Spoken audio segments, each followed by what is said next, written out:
તો કેમ છો બધા મજામાં? હાસ તો આજે સવારે 6 વાગે ઉઠ્યો હતો. આજે મેં વેધર અપડેટમાં આજે રેન હતી, ઠંડી હતી અને થોડો પવન હતો, થોડો નહીં વધારે. હવે ભાઈ સવારના 7 વાગે મને ઊંઘ આવતી હતી બહુ વધારે, તો હું પહોંચ્યો હેરો લીઝર સેન્ટર મારી ઊંઘ ઉડાવવા માટે.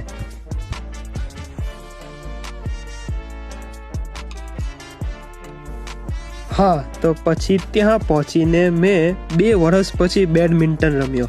બહુ મજા આવી ગઈ, મને સખત મજા આવી ગઈ. 3 કલાક મેચ રમીને હું આવ્યો ઘરે.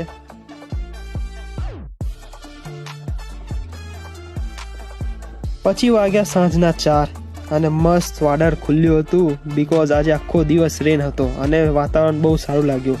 પછી ભૂખ લાગી એટલે પછી આપણે ગયા ઢોસા એક્સપ્રેસમાં. 199માં ઢોસા બહુ સસ્તા મળ્યા અને મને મજા આવી ગઈ. મેં જમી લીધું પછી.